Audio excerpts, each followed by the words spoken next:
오늘 본문 말씀은 마가복음 10장 32절에서 34절까지의 말씀입니다. 우리 한 절 합독하시고 오늘 본문을 시작하도록 하겠습니다. 32절 같이 합독하십니다. 예루살렘으로 올라가는 길에 예수께서 제자들 앞에 서서 가시는데 저희가 놀라고 쫓는 자들은 두려워하더라. 이에 다시 12제자를 데리시고 자기의 당할 일을 일러 가라사대. 아멘. 오늘은 2020년 새해 첫날 신년 예배로 하나님께 예배를 올려드리고 있습니다. 오늘 이 본문을 통해서 설교의 제목처럼 새로운 시작을 할 수 있는 귀한 동력이 오늘 이 말씀을 통해 얻어지기를 예수님의 이름으로 축복하겠습니다. 우리 지난 시간에 보신 하나님의 말씀은 수넴 여인을 통해서 그 여인이 갖고 있는 믿음을 통해 과연 그 믿음의 출처와 근간이 어디에 있었는지를 우리는 살펴봤습니다. 이 수넴이라는 동네는 엘리사가 사역을 할 때 갈멜산에서 사역하며 왕의 별궁이 있던 이스라엘을 왔다 가는 그와 같은 여정 속에 선지자의 사명을 엘리사가 감당을 했습니다. 그리고 수넴이라는 지역을 들려서 머물러 갔던 지역이 바로 이사갈 지파의 성읍이었던 수넴이었습니다. 이 수넴을 갈 때마다 한 귀한 여인의 집에서 머물러서 도움을 받았습니다. 엘리사는 이 수넴 여인에게 들릴 때마다 하나님의 말씀을 전하죠. 이 여인은 그 말씀을 듣고 이 엘리사가 하나님의 사람이라는 확신을 갖습니다. 그래서 남편에게 부탁을 해서 아예 엘리사가 수넴 지역을 통과할 때 머물 수 있도록 방 하나를 만들어서 내어주죠. 엘리사는 그 고마움에 답하기 위해 부탁이 있으면 부탁을 하라고 이야기를 합니다. 하지만 수넴 여인은 하나님의 사람으로 사는데 한 점 어려움이 없습니다라는 고백을 하죠. 하지만 엘리사의 몸종인 게하시의 얘기를 통해 그 여인에게는 아들이 없고 또 남편은 나이가 들었습니다라는 이야기를 듣고 하나님의 말씀을 통해 약속을 하죠. 내년 이맘때면 아이를 얻을 거라고 약속을 합니다. 이 여인은 굉장히 불가능한 일이라고 생각했던 그 일이 정말 일어날까 싶었는데 거짓말처럼 1년 뒤에 아이가 있습니다. 그리고 이 아이가 자라 추수때가 돼서 아버지가 일하는 들판에 나갑니다. 들판에 나갔는데 갑자기 머리가 아파오죠. 그래서 이 아이는 머리야 머리야 하면서 아버지에게 하소연을 합니다. 그래서 사안을 시켜서 이 아이를 어미에게 돌려보내죠. 어미 품에 안겨있던 이 아이는 낮에 갑자기 죽음을 맞습니다. 아마 어느 부모도 마찬가지지만 자녀가 죽는 죽음을 맞는다는 건 절망이요 고통이었을 겁니다. 하지만 이 여인은 그 죽은 아이를 하나님의 사람인 엘리사의 침상에 뉘고 문을 닫고 나옵니다. 그 의미를 리차드 넬슨은 죽음의 과정이 더 이상 진행되지 못하도록 막아두고 믿음으로 막았던 겁니다. 그리고 믿음으로 행동하기 시작하죠. 우리는 절망 가운데 어려움이 닥치면 믿음이 흔들립니다. 하지만 이 여인은 절체절명의 아들이 죽는 절망을 겪었음에도 믿음으로 그 절망을 닫아놓고 믿음으로 행동하기 시작합니다. 이 여인의 믿음의 근거가 어디 있을까요? 두 가지에서 봤습니다. 하나는 하나님이 하신 역사를 기억했다는 겁니다. 절대 불가능할 것 같은 아이를 주신 역사를 이 여인은 체험했고 그 역사를 기억하고 있었다는 거죠. 그 이야기는 만약에 이 아이가 지금 이와 같은 어려움 가운데 죽었지만 나에게 불가능함을 가능으로 해서 아이를 주신 만큼 다시 살릴 수 있을 수도 있다라는 그와 같은 믿음을 갖고 있었던 겁니다. 그리고 두 번째가 하나님의 말씀이었습니다. 엘리사가 이 수넴 여인의 집을 들릴 때마다 무슨 얘기를 했을까요? 하나님이 하셨던 그 많은 역사들을 증언했을 겁니다. 그리고 하나님의 말씀을 이 여인에게 전했겠죠. 이 여인은 그 엘리사를 통해서 하나님의 말씀을 들었던 걸 기억해냈던 겁니다. 우리는 설교를 통해서 또 개인적으로 성경의 말씀을 읽음을 통해서 우리는 하나님의 말씀을 접합니다. 하지만 그 무의식 속에 잠긴 것 같은 그와 같은 하나님의 말씀도 어떠한 상황에 놓이게 되면 거짓말처럼 일어나서 우리에게 지침과 방향을 주죠. 이 여인은 하나님의 말씀을 기억해냈던 겁니다. 그리고 그 말씀대로 행동하기 시작했죠.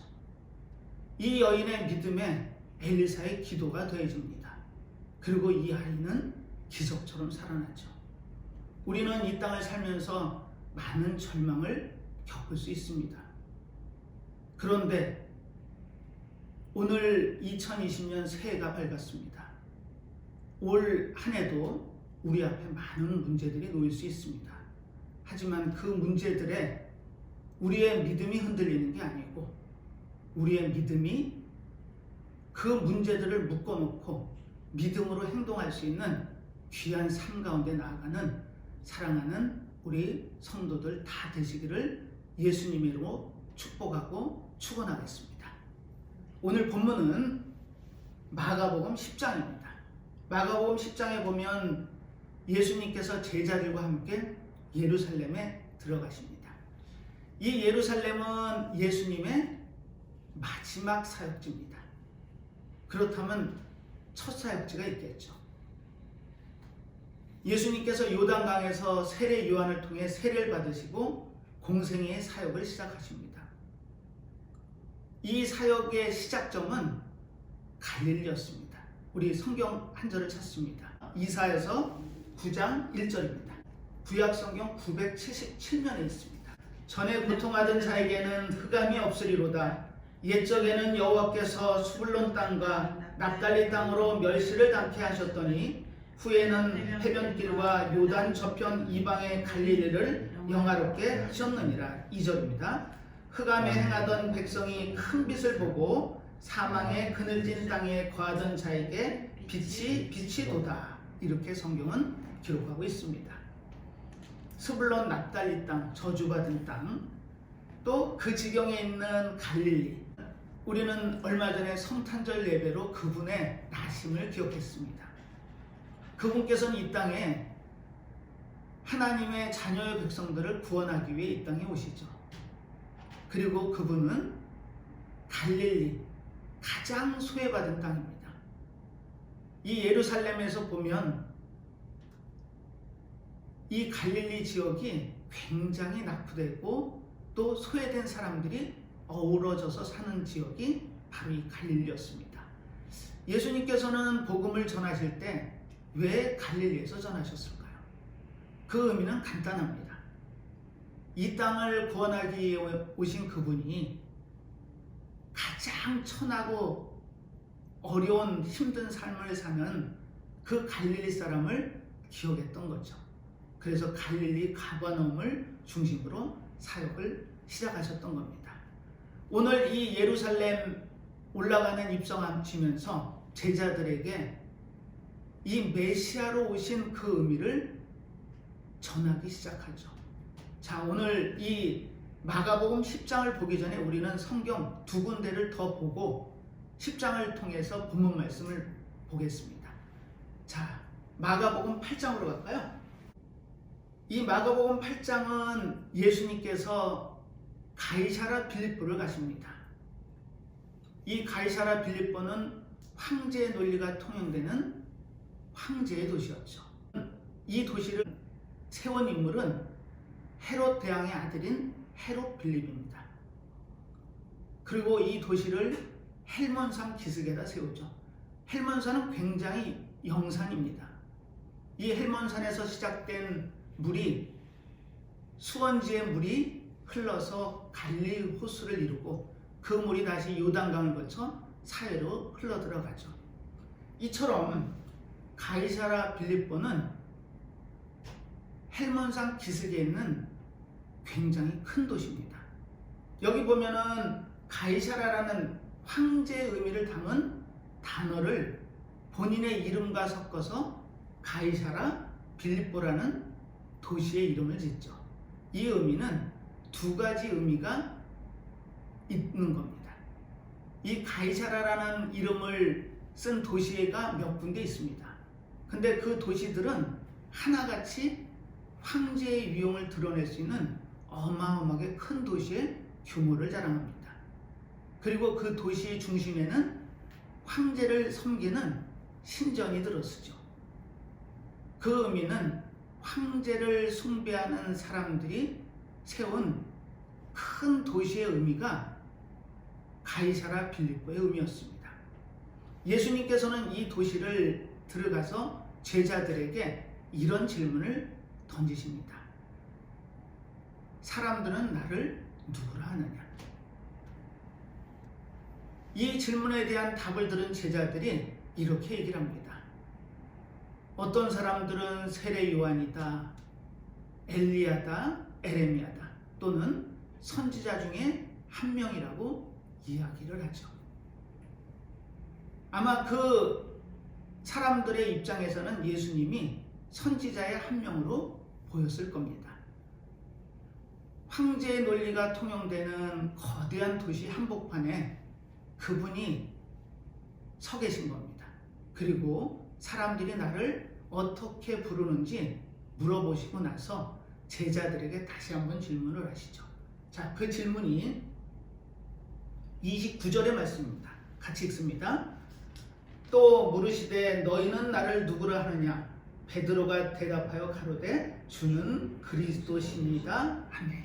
이렇게 성경은 기록하고 있습니다. 마태복음에 보면 이 대목을 주는 그리스도시요 살아계신 하나님의 아들이십니다라는 고백을 하죠. 놀라운 고백입니다. 이 고백은 인류가 한 최초의 고백입니다. 예수님 당신이 우리를 구원하기 위해 오신 메시아이십니다라는 고백이고, 살아계신 하나님의 아들이라는 의미는 당신이 하나님이시다라는 고백이었던 겁니다. 자, 이 고백은 베드로는 3년여의 시간을 예수님을 보필하면서 예수님과 함께 사역을 하죠. 그리고 이분이 행하신 수많은 기적들, 이적들을 목도했던 인물이 베드로입니다. 사람들은 선지자 중에 한 명이라고 하는데 너희는 나를 누구라냐고 물어봤을 때 베드로는 살아계신 하나님의 아들이시며 우리를 구원하시기 위해서 오신 메시아입니다라는 고백을 했던 겁니다. 놀랍지 않나요? 우리의 믿음 가운데서도 이와 같은 고백이 있으시길 바랍니다. 성탄절을 통해서 오신 그분이 우리 안에 들어오고 우리의 주인으로 사시며 우리가 그분을 따라가는 삶을 사는 자에게서만 나올 수 있는 고백임을 기억하시기 바랍니다.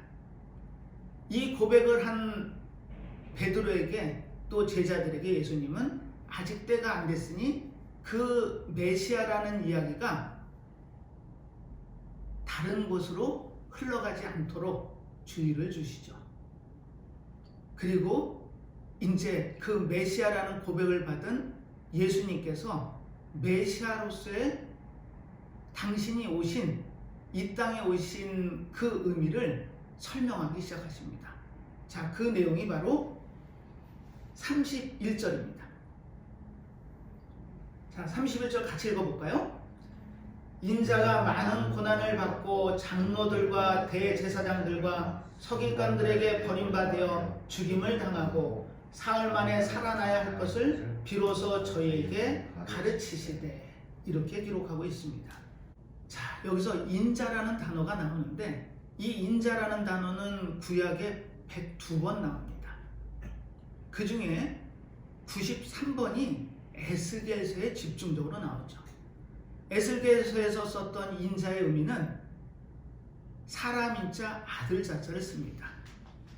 사람의 아들이란 뜻이죠. 이 의미는 메시아라는 의미를 에스겔은 인자라고 표현했던 겁니다. 그 인자를 예수님 본인이 쓰시죠. 인자, 메시아인 내가 어떤 과정을 겪어야 되는지를 성경에 기록해 하신 겁니다. 많은 고난을 받고 죽임을 당한답니다. 지금 베드로가 처음으로 주님은 우리의 그리스도시요 살아계신 하나님의 아들입니다라는 고백을 받자마자 그 인자 메시아로서의 앞으로의 방향, 앞으로 일어날 일에 대한 예언을 하신 거죠. 그런데 죽으시겠답니다. 자, 이 이야기를 들은 제자들은 이구동성으로 그런 일이 있어서는 안 된다는 얘기를 하죠. 그리고 그 뒤에 예수님이 하신 말씀은 전혀 들리지 않았습니다. 죽임을 당하고 사흘 만에 살아나야 할 것을 말씀하시죠. 우리는 크리스찬으로 이 땅을 삽니다. 크리스찬이 믿는 신학의 가장 근간은 십자가와 부활입니다. 하지만 제자들은 아직 그 부활의 의미를 전혀 알 수가 없었던 겁니다. 단지 죽으셔야 된다라는, 고난을 당하고 해를 입으셔야 된다라는 그 이야기만 들렸죠. 그리고 절대적으로 그런 일은 있어서도 안 되고 있을 수도 없는 일입니다라는 이야기를 하고 있는 겁니다. 자, 베드로의 반응을 한번 볼까요? 32절 같이 읽습니다. 드러내놓고 이 말씀을 하시니 베드로가 예수를 붙들고 간함에, 붙들고 간한답니다. 이 간함의 의미는 에피티마오라는 헬라어에서 나온 말인데요. 그 어원을 따라가 보면 꾸짖다, 책망하다라는 뜻입니다. 본인의 입으로 당신은 우리의 메시아로 오신 분입니다, 하나님의 아들이십니다라는 고백을 했던 예수님 앞에서 십자가에서 죽으셔야 되는 그 하나님의 사역을 하셔야 되겠다라는 예수님의 말씀을 듣자마자 베드로는 이와 같이 붙들고 가라는 것이었습니다. 항변하고 있었던 거죠. 베드로의 생각은 이 땅에 오신 메시아의 그림이 본인의 머리에 기억이 돼 있었던 겁니다. 아니요, 그려져 있었던 겁니다. 메시아는 절대 힘을 갖고 지금 로마의 압제에 있는 우리들을 구원하셔서 그 정치적인 해방은 물론이고 경제적인 번영까지도 주실 분이 당신입니다라는 고백을 했던 겁니다. 하지만 예수님이 죽으셔야 된다는 그 얘기를 듣는 순간 본인의 생각과 뜻과 전혀 반대 얘기가 예수님 입에서 나오자 베드로는 예수님을 붙잡고 책망을 했던 겁니다. 그 순간 베드로는 자신이 메시아가 됐고 자신이 스승이 됐던 겁니다. 그 이야기를 들은 예수님의 반응은 베드로를 사단이라 지칭하시죠. 사단아, 뒤로 물러가라. 이 사단이라는 의미는 우리가 무시무시하게 생긴 뿔난 그와 같은 존재로 생각할 수 있지만 사실은 예수님에 대한 허상으로 예수님이 하실 일을 덮는 그 실체로 오신 그분을 부정하는 게 사단이었던 겁니다. 자, 우리 그 본문을 한번 읽어볼까요? 33절에 보면 예수께서 돌이키사 제자들을 보시며 베드로를 꾸짖어 가라사대 사단아 내 뒤로 물러가라. 내가 하나님의 일을 생각지 아니하고 도리어 사람 일을 생각하는도다. 이렇게 기록하고 있습니다. 하나님의 일, 메시아로서의 사명, 하나님이 갖고 계신 뜻을 이루시기 위해 이 땅에 오신 분을 베드로는 자신의 생각으로 덮으려 했던 겁니다. 즉 허상으로 실상을 덮으려고 했던 베드로에게 예수님은 사단이라고 호통을 치신 겁니다. 자, 이 의미는 우리가 메시아의 의미를 정확하게 이해를 하셔야 되는데, 메시아는 그 십자가의 고난을 당하면서 감수하는, 인내하는 그와 같은 모습 가운데 그 십자가를 지시죠. 하지만 베드로뿐만이 아니겠죠. 모든 우리들이 그분의 메시아적인 능력과 사역을 기대하고 있었던 겁니다. 자, 우리는 그 부분을 예수님이 어떻게 다시 한 번 더, 아니요, 두 번 더 강조하시는지 본문을 찾아가면서 확인해 보도록 하겠습니다. 자, 9장 30절 한번 읽어볼까요? 그곳을 떠나 갈릴리 가운데로 지날새 예수께서 아무에게도 알리고자 아니하시니. 자, 이 가이사라 빌립보 황제의 통치가 이루어지고 그 당시 사람들은 인사가 가이사는 나의 주인이십니다가 서로 만났을 때 인사였습니다. 서로 반갑게 만나서 인사하면서 가이사가 주인이십니다. 이렇게 인사를 했던 인사법이 그 당시에 황제의 논리가 적용되는 세상 땅에서의 일이었죠. 그 가이사라 빌립보를 나오셔서 이 갈릴리에 오시기 전에 한 곳을 더 지나서 오십니다. 바로 변화산이죠. 이 변화산에 도착하시고 예수님은 베드로와 야고보, 요한을 데리고 이 산에 오르십니다. 그리고 변화된 모습을 보이시죠. 그 변화된 모습을 2절과 3절은 이렇게 증언합니다. 자, 9장 2절 3절 같이 읽어볼까요? 엿새 후에 예수께서 베드로와 야고보와 요한을 데리시고 따로 높은 산에 올라가셨더니 저희 앞에서 변형되사. 3절입니다. 그것이 광채가 나며 세상에서 빨래하는 자가 그렇게 희게 할 수 없을 만큼 심히 휘어졌더라. 이렇게 기록하고 있습니다. 변화된 모습을 보이시죠. 그리고 9절에 놀라운 얘기를 베드로와 야고보와 요한에게 하십니다. 저희가 산에서 내려올 때 예수께서 경계하시되 인자가 죽은 자 가운데서 살아날 때까지는 본 것을 아무에게도 이르지 말라 하시니. 아직 때가 안 된 겁니다. 그래서 너희들이 본 이 변화된 나의 모습을 기억은 하되 세상에 전하지 말랍니다. 자, 그리고 10절에 그 이야기를 들은 제자들의 반응이 나옵니다. 10절 한번 읽어볼까요? 저희가 이 말씀을 마음에 두며 서로 문의하되 죽은 자 가운데서 살아나는 것이 무엇일까 하고. 죽은 자 가운데 살아나시겠다는 그 의미를 제자들은 아직도 몰랐던 겁니다. 예수님께서는 십자가에서 고난을 당하시고 해를 당하시고 우리의 대속물로 제물이 되어주시죠. 하지만 만약에 그걸로 끝났다면 우리는 예수님을 4대 성인 중에 한 분으로 기억했을 겁니다.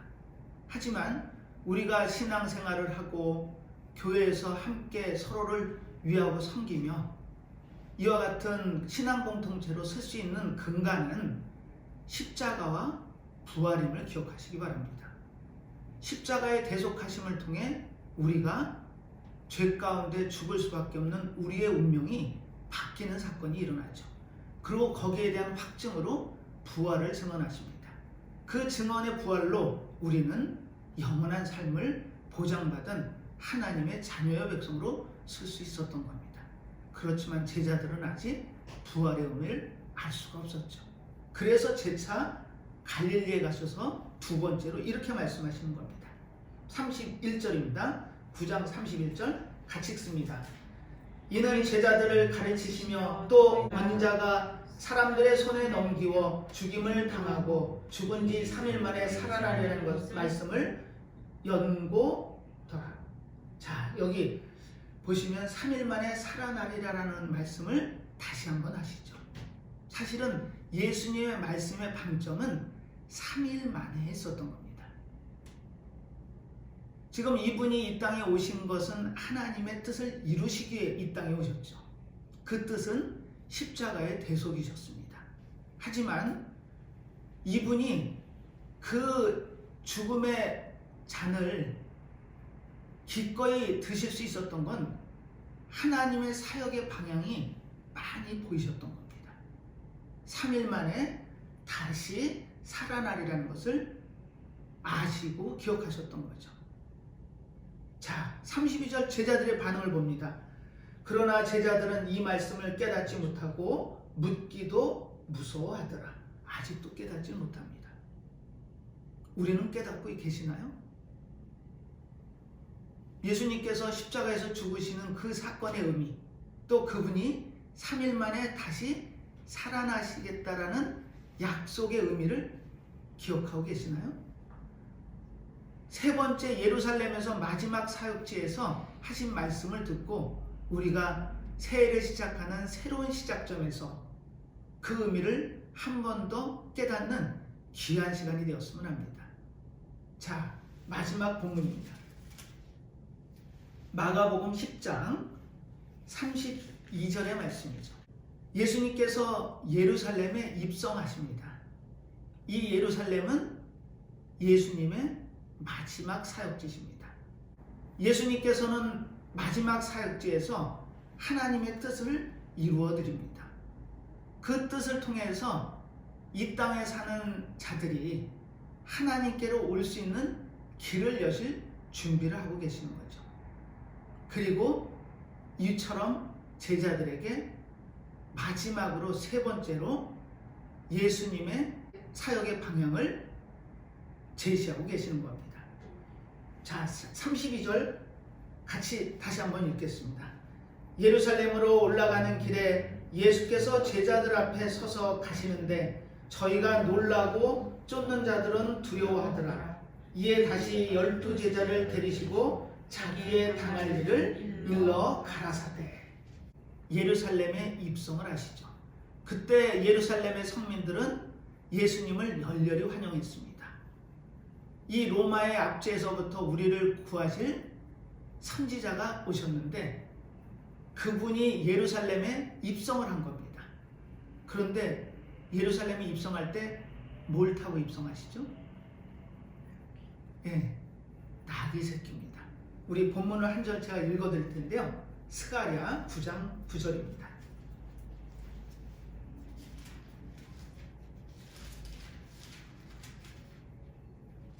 시온에 따라 크게 기뻐할지어다. 예루살렘에 따라 즐거이 부를지어다.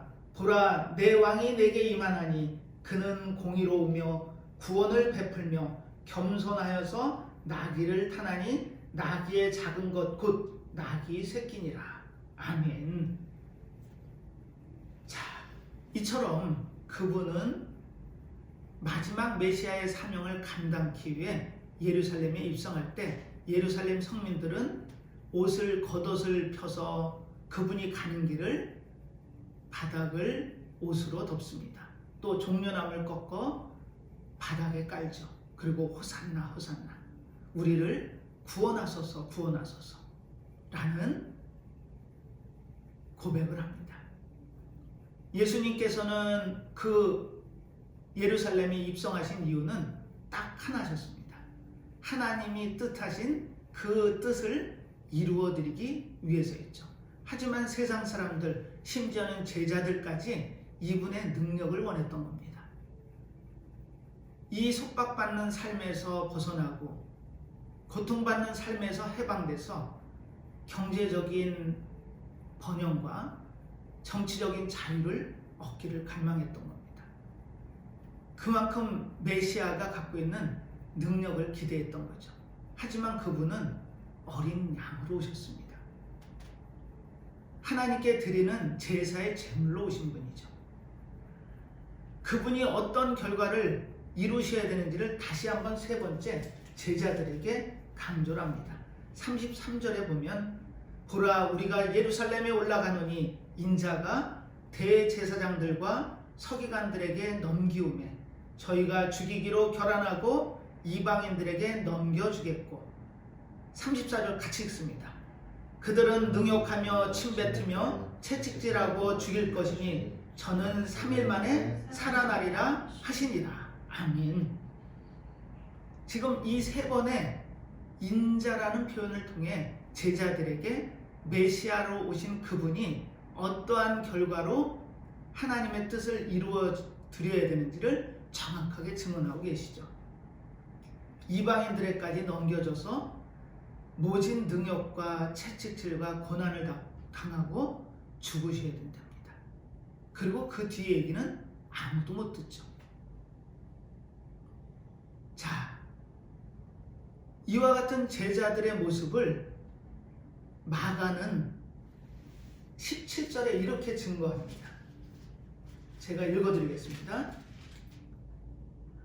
마가복음 16장 9절에 보면 예수님께서 해를 당하시고 3일째 되는 날 부활하시죠. 그 부활하신 예수님을 7 귀신이 들려서 고침을 받은 막달라 마리아가 보고 증언을 합니다. 9절에 보면 예수께서 안식 후 첫날 이른 아침에 살아나신 후 전에 7 귀신을 쫓아내어 주신 막달라 마리아에게 먼저 보이시니 10절 마리아가 가서 예수와 함께하던 사람들의 슬퍼하며 울고 있는 중에 이 일을 고하매 그들은 예수의 살으셨다는 것과 마리아에게 보이셨다는 것을 듣고도 믿지 아니하니라. 이렇게 마가는 증언합니다. 듣고도 살아나셨다라는 이야기를 막달라 마리아를 통해서 듣고도 믿지 못하는 일이 바로 부활이었던 겁니다. 자, 오늘 이 마가복음 본문에서 예수님께서 우리에게 주신 메시지는 무엇일까요? 그 메시지를 오늘 찾아가는 시간이 됐으면 합니다. 예수님께서는 이 땅에 하나님의 뜻을 이루어드리시기에 오시죠. 사도 요한은 그 대목을 이렇게 증언합니다. 우리 요한복음에서 한번 확인해 볼까요? 요한복음 6장 40절입니다. 내 아버지의 뜻은 아들을 보고 믿는 자마다 영생을 얻는 이것이니 마지막 날에 내가 이를 다시 살리리라 하시니라. 아멘. 하나님의 뜻이 뭐라고요? 영생이랍니다. 그분을 믿는 모든 자들이 영원한 생명으로 들어가길 원하셨던 겁니다. 왜요? 죄의 삭은 사망이었거든요. 창세기 3장 15절에 원시복음이라고 하는 그 내용에 보면 여자의 후손으로 오신 그분이 너의 머리를 상하게 할 것이요 너는 그의 발꿈치를 상하게 할 것이라는 예언이 나옵니다. 그 예언이 이 예수님의 사역을 통해 이루어지죠. 발꿈치가 바로 십자가의 고난을 이야기합니다. 그리고 그분이 사망은 모든 것의 끝이죠. 그 모든 것의 끝을 이기심을 보이십니다. 3일째 되는 날 다시 사심을 통해 우리는 희망과 소망을 갖게 되죠. 예수님께서는 죽은 자를 많이 살리시죠. 하지만 그때 부활이라는 표현을 쓰진 않습니다. 다시 삶이라고 표현하죠. 나인성의 과부의 아들이 죽었을 때 그 죽은 아들을 다시 살리시죠. 또 마리아와 마르다의 오빠 나사로를 죽은 지 4일 만에 살리십니다. 이처럼 다시 삶을 부활이라고 얘기하진 않습니다. 이 부활은 영원한 삶을 얘기하는 거죠.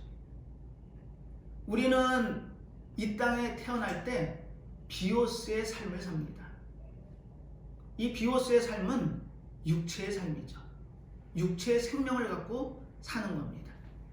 그 육체의 생명의 끝은 물론 사망입니다. 예수님께서 죽으셔야 되겠다고 말씀하셨을 때 제자들이 옷자락을 붙잡고 극렬히 반대하고 책망했던 이유는 그것이 끝이었기 때문에 그렇습니다.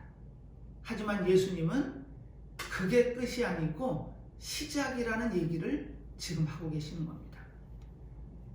그 시작이 보이시나요? 지금 2020년 새해를 시작하면서 한 해의 시작점에서 2020년을 생각해 보면 불확실 속입니다. 불확실성 속에 우리는 새해를 맞죠. 하지만 예수님이 새해 첫날 하신 이 말씀을 기억하시기 바랍니다. 3일 만에 다시 살아나시겠다라는 이 약속은 우리에게 어마어마한 능력이 되어야 됩니다. 제자들은 그 소리를 못 들었던 겁니다. 당신이 십자가에서 죽으신다라는 그 이야기만 듣고 그 뒤에 이야기는 흘려들었던 거죠. 그들이 그 의미를 정확하게 깨닫는 데는 예수님께서 부활하시고 40일 동안 우리와 함께 하시다가 승천하시고 성령이 이 땅에 임하시죠. 그 성령이 임하시고 그 성령의 감동으로 그 부활의 의미를 깨닫습니다. 이 부활은 새로운 시작이었던 겁니다. 우리가 육체의 생명을 갖고 이 땅에 살지만 우리는 영원한 생명, 조회의 생명을 예수님이 부활하심을 통해 우리에게 확증해 주신 사건입니다. 우리는 그분의 부활을 믿습니다. 다시 삶을 믿는다는 얘기는 부활을 믿는 겁니다. 부활은 끝이 아니라 새로운 시작이었던 겁니다. 자, 우리 요한복음 40절 아까 읽었죠? 44절 그 밑에 있습니다. 6장 44절 같이 읽습니다. 나를 보내신 아버지께서 이끌지 아니하시면 아무라도 내게 올 수 없으니 오는 그를 내가 마지막 날에 다시 살리리라. 아멘.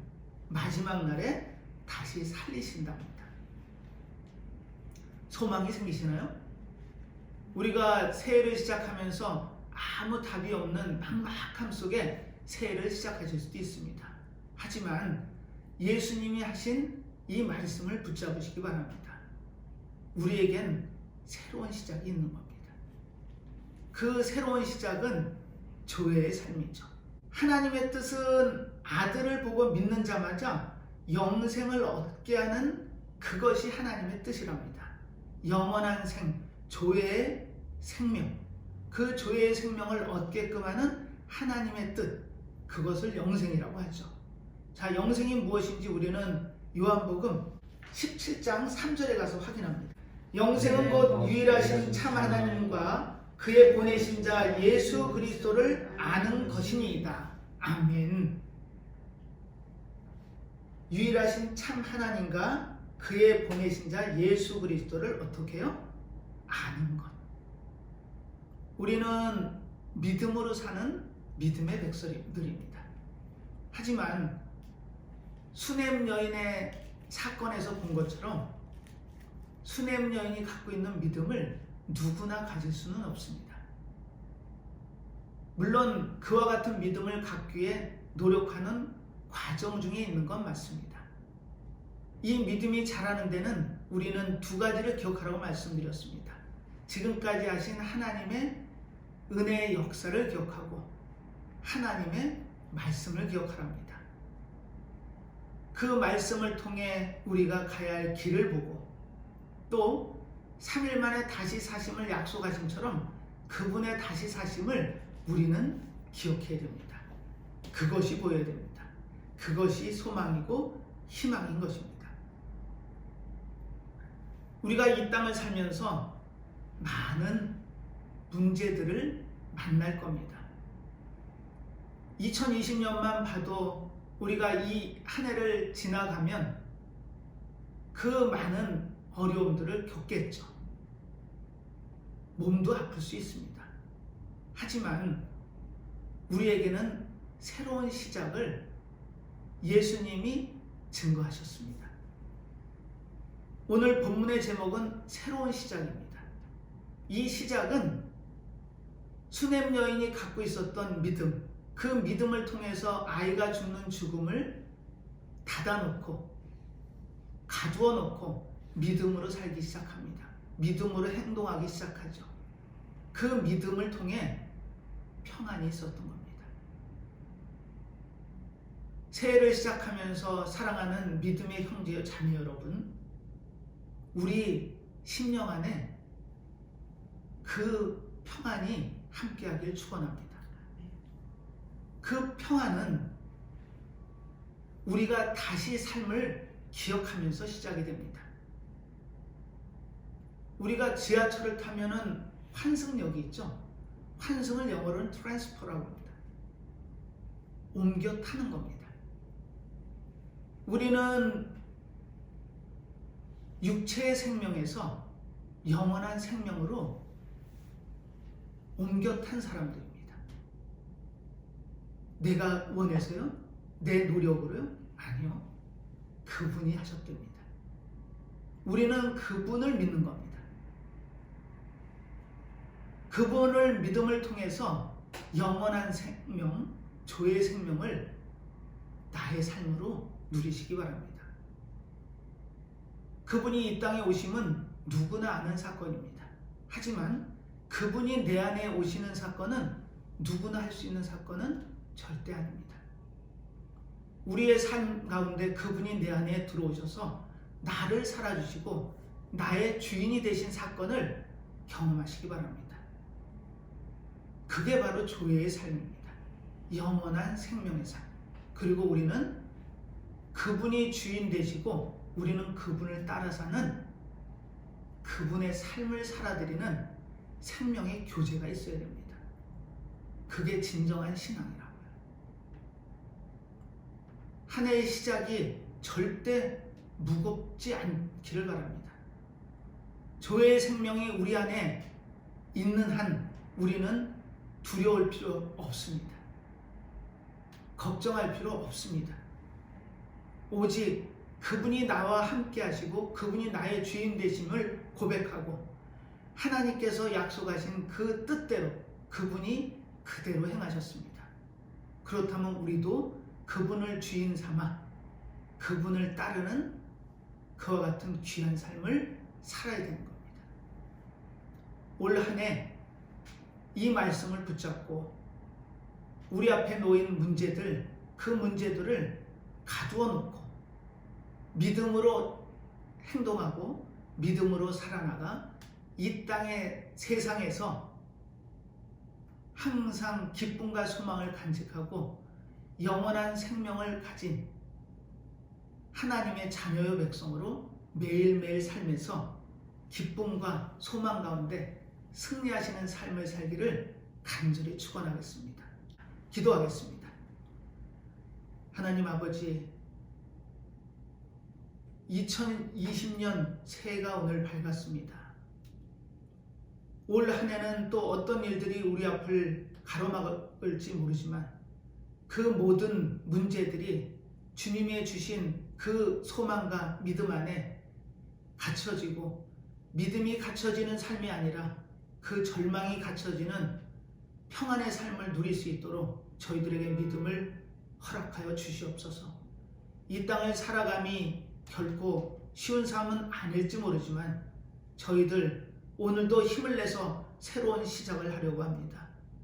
그 시작점이 주님과 함께해야 하고 그 과정들이 주님과 함께해야 함을 고백해 하시고 모든 순간마다 모든 것을 주님께 맡기며 주님이 인도하심 따라 살아가는 귀한 삶 가운데 나아가는 저희들의 삶이 될 수 있도록 이 시간 축복하여 주시옵소서.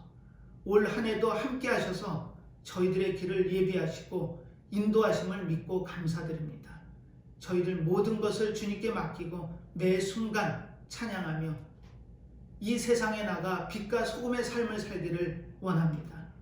저희들의 믿음을 기억하시고 항상 저희들과 동행하시며 저희들을 인도하실 줄 믿고 감사드리며 모든 말씀 예수님의 이름으로 기도드리옵나이다. 아멘.